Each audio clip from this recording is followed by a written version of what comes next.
Oke, selamat pagi dan selamat beraktivitas untuk seluruh anak-anak kami yang saat ini sedang berada di rumah. Saya berharap anak kami semua dalam kondisi sehat, dalam kondisi semangat di dalam kegiatan proses pembelajaran pada hari ini. Baik untuk anak-anak kami yang ada di rumah saat ini, mungkin pada pertemuan kemarin kita sudah mempelajari yang disebut dengan materi yaitu tentang pengertian daripada PBX, dan saat ini pada pertemuan yang kedua ini kita akan mempelajari tentang yang disebut dengan ekstensi dan deal plan pada server VoIP.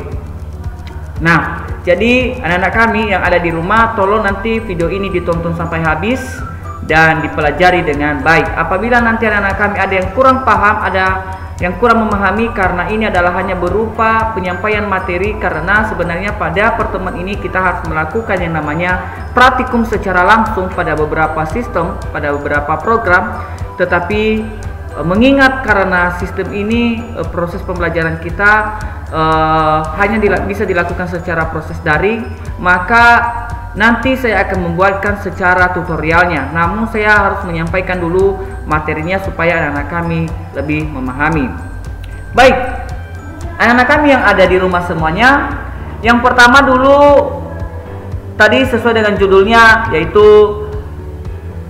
ekstensi dan deal plan pada server VoIP.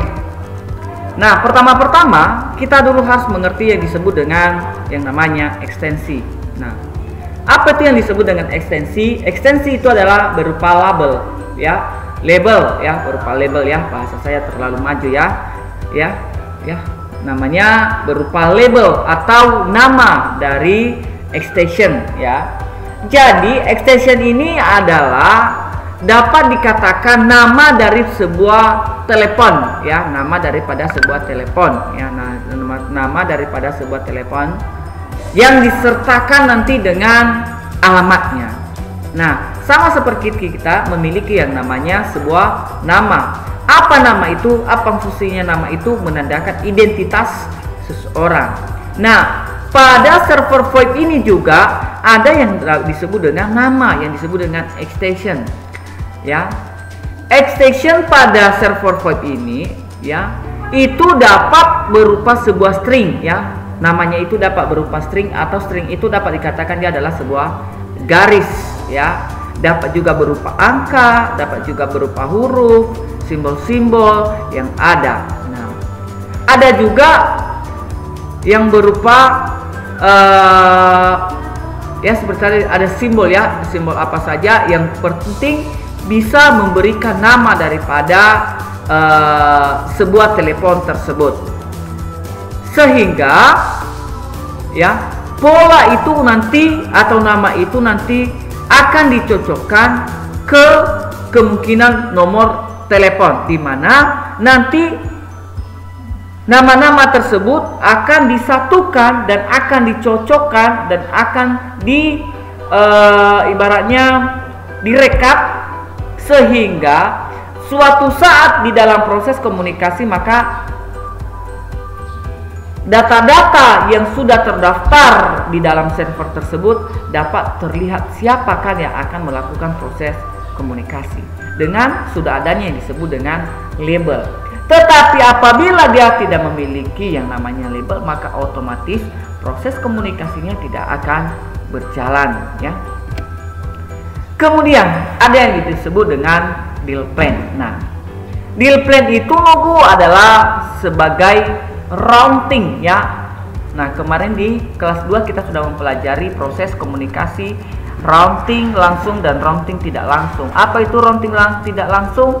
Ya, routing tidak langsung itu adalah proses komunikasi di mana ada yang perantara mereka, ada perantara yang akan mengantarkan sehingga sampai di tempat tujuan.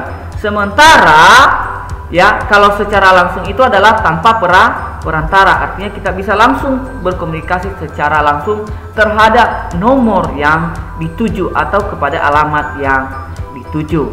Nah, di sini deal plan berguna sebagai routing panggilan antara ekstensi baik yang berada dalam satu IPBX, ya, dalam satu panggilan maupun yang berada di luar panggilan. Kan IPBX itu kan ada proses komunikasi baik secara lokal maupun secara umum ya, yang menggunakan TRUN atau TRUN. Apa itu TRUN? Itu kemarin adalah jaringan, menggunakan jaringan telepon tetap ya, menggunakan jaringan telepon tetap. Dalam Asterisk, Dealplan diprogram suatu file yang bernama extension conf. Intinya, setiap ekstensi dalam Asterisk merujuk pada user tertentu yang terdaftar di Asterisk tersebut, sehingga biasanya nomor ekstensi sama terhadap ID user. Setiap tahapan perintah dalam sebuah extension ditulis dalam format extend ya, sama dengan seperti ini dia, ini extension priority common. Nah, kamu dulu harus mempelajari apa itu yang dimaksud dengan extension priority common. Nah, kata-kata ini kita harus tahu dulu. Nah, nanti kita akan pelajari ya. Kesimpulannya, sebuah konteks mempunyai nama seperti John. Nah, setiap konteks kita dapat mendefinisikan satu atau lebih extension ya, extension. Setiap extension ya, kita dapat mendefinisikan sekumpulan perintah ya. Komponen yang membangun tahapan perintah extension atau command line adalah sebagai berikut ya. Jadi yang ketiga ini apa aja membangun command line itu ya, ada 3 ya. Pertama, priority. Priority biasanya berupa angka ya, merupakan urutan dari perintah yang harus dijalankan dalam sebuah extension ya, urutan ya, ibaratnya seperti namanya tadi, urutan pertama, urutan kedua. Nah, perintah pertama yang akan dijalankan harus dimulai dengan prioritas 1 ya, karena sudah diurutkan. Jika tidak ada prioritas 1, maka Asterisk tidak akan menjalankan perintah extension. Setelah prioritas 1 dijalankan, Asterisk akan menambah prioritas ke prioritas kedua dan seterusnya. Tentu jika tidak ada perintah yang menentukan prioritas mana yang selanjutnya harus dijalankan, jika ternyata perintah selanjutnya ternyata tidak terdefinisi, maka Asterisk akan menghentikan proses menjalankan perintah walaupun masih ada perintah dengan prioritas yang lebih tinggi. Ibaratnya nunggu, kalau misalnya kan tiba-tiba ini kan ada prioritas pertama tadi. Nah, tiba-tiba sudah dijalankan masuk prioritas kedua dan ketiga.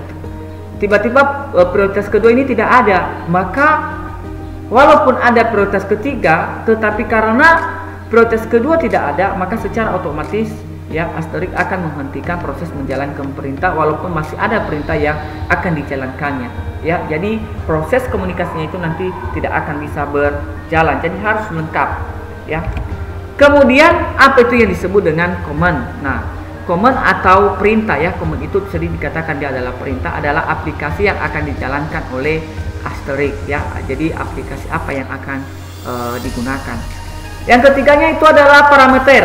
Nah, parameter itu adalah yang harus diberikan kepada sebuah command. Tidak semua command atau perintah membutuhkan parameter. Kenapa? Beberapa perintah dapat dijalankan tanpa parameter. Nah, setiap tahapan perintah dalam sebuah extension ini tadi seperti yang sudah saya jelaskan ya. Nah, bagaimana proses konfigurasinya? Proses konfigurasinya Nogu ini dia. Ya. Seperti inilah proses konfigurasinya, dan inilah proses-proses dan perintah-perintah yang akan digunakan ya. Kemudian konfigurasi di atas hanya berlaku bagi data account atau user. Jika server mempunyai banyak user, ini dalam arti ini hanya berlaku untuk data hanya satu data account atau satu pengguna. Tetapi jika server mempunyai banyak user extension, maka harus dibuatkan konfigurasi seperti di atas dengan nama dan nomor akun yang berbeda-beda. Jadi kan tadi sudah ada di atasnya itu perintah-perintah ini. Nah, perintah-perintah ini adalah hanya berlaku untuk satu akun. Tetapi ya jika banyak akunnya di dalam sebuah server, maka harus dibuat nama akun yang berbeda sehingga nanti mudah untuk mendefinisikan mana yang akan melakukan proses komunikasi. Nah, ini adalah perintah-perintahnya Nobu.